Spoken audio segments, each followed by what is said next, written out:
How's it going, Tims? Happy Monday, happy Monday. So I'm going to do a video on the greatest team we've ever had, the Lisbon Lions. Probably one of the greatest teams that ever played in European football. So 25th of May, 1967, they bring this cup back to Britain, to Scotland. First British team to win the European Cup.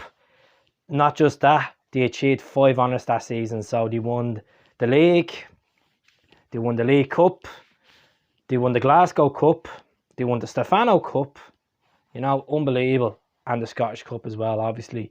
So how we kick it off is basically pre-season that season. Jock Stein, the boys went to America for 5 weeks, kind of built as a squad. The reason why they went to America because he wanted big things to happen at Celtic. 2 years prior to that, he took over the club, came back from Hibs. Obviously, he knew a bit about the club. Back in the late 50s, he was a reserve team coach. So the likes of Bertie Auld, Billy McNeil, he knew that he had what he had bringing these boys in. And it just went well, like literally went well.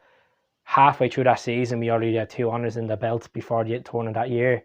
So we had the Glasgow Cup, and then we had the League Cup as well, which was unbelievable. So what was different about Glasgow Celtic to other teams was majority of the teams that won the European Cup prior to this, like Real Madrid and the opposition Inter Milan that day, they just played just attacking football. What Jock Stein changed was push the wing backs up. So the likes of Gemmell and stuff. Gemmell was absolutely unbelievable. Jimmy Craig as well. He was phenomenal, But these boys scored some goals for us in our domestic campaign, assists and stuff like that as well. It wasn't just Jinky and Lennox as well on the wings that was pushing up.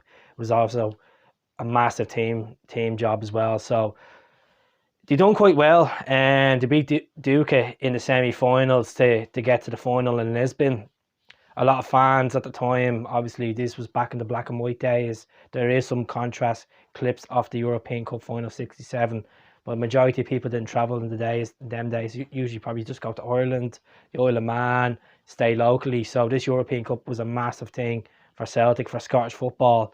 And majority of the Scottish people, even Rangers fans, supported Celtic in this final because it was good for Scottish football to do well and show, obviously, teams down in England that this team means business. And they did. So they went to Lisbon.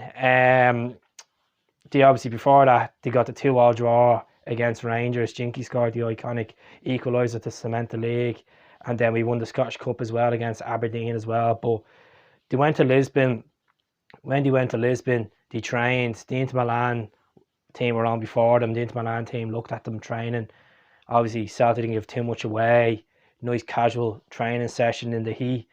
And then the night before the game, Jock decided to get the boys out of the hotel. He knew someone over in Lisbon, and they sat there, watched a bit of football in someone's villa. And then the iconic story where they were coming back and it was dusk time, and the boys, they could see the hotel, but there wasn't a way around to the hotel. So they seen this big wall. They jumped the wall. It was dangerous. They could have hurt their ankles. There could have been an injury literally hours before this match started. And they done it. They were a close bond team. Like, you look at pictures of them back in the day running around Glasgow, very, very fit. And if you look back at the 60s and 70s of Celtic, it's breathtaking. Literally astonishing football to watch. So the famous story, Bertie Auld always says, they were nervous. They were obviously the tunnel was under the pitch. And the iconic story of, it's a grand old team. He starts saying to boost them up. And then when he got out, he just said it was just thousands and thousands of green and white fans. Obviously, the tricolours, the dark green, the Jock Stein t-shirts, everything. It was just absolutely amazing. So Inter Milan scored first against us.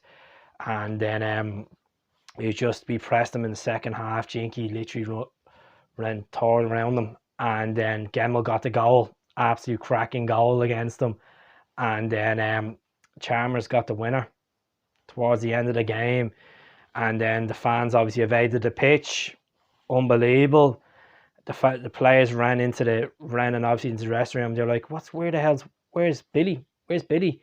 So Caesar went up went up to the iconic stand. Looks like a real Roman stand. Went up, lifted the European Cup, and then he was escorted out to the car park by the Portuguese police, and the boys still didn't have a clue what was going on. And then obviously they met up, they celebrated the iconic picture of Jock Stein and Jinky, the European Cup between the two beds, absolutely deadly. And then Teddy in the European Cup. So they went back to Celtic Park. They had this truck going around. They done the lap of honour around it. Thousands upon thousands of Glasgowians welcomed Celtic back. Made history, absolute history. And there's no team like them. 30-mile radius from Celtic Park achieved what they achieved.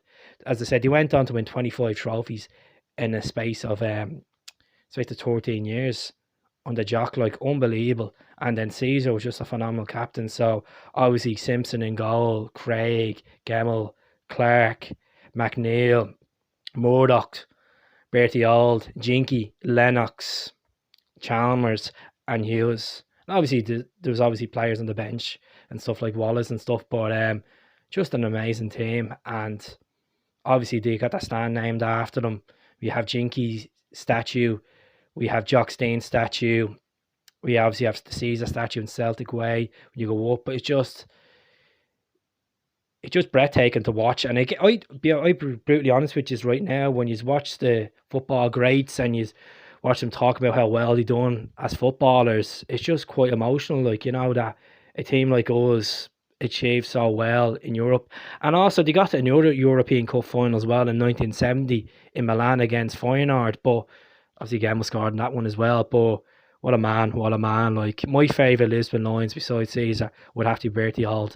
I've said this before, I just think the character, his stories, like obviously singing in the tunnel as well at the Stadio Nacional, just unbelievable. But my grand always tells me about the Lisbon Lions, how spectacular they were, and they gave us that star. They gave us that star, and there'll never be a Scottish team that will win a European Cup unless to get themselves into English football, or a massive ejection of money comes to Scottish football and your UEFA rankings go up. But no, it'll never be done again. And obviously they laid the foundation for the likes of Manchester United that won in the following year, Nottingham Forest, Aston Villa, Liverpool, all these great English teams, but they'll never be as good as the Lisbon Lions. And the Lisbon Lions had a different style of football, to bring fitness to the pitch, strong fitness, and they're not that type of team that were very vain towards the years. Majority of the Lisbon Lions still welcome and greet Celtic fans every day, always have stories to talk about.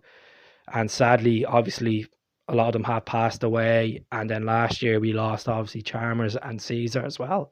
So it has been emotional times at the club. But let us know what you think. Obviously, let us know. Like, I thought I'd root out the 40-year anniversary ones. The 50 ones in the wash, so look, it's better than nothing. But I hope you enjoy the throwback. Just let us know what you think anyway. As I said, five trophies in one season, and then obviously go and play the mighty Real Madrid the week after the European Cup final, and Jinky just was the showstopper. So yeah, that's it. Hope you enjoy. Hail, hail, up the Celts.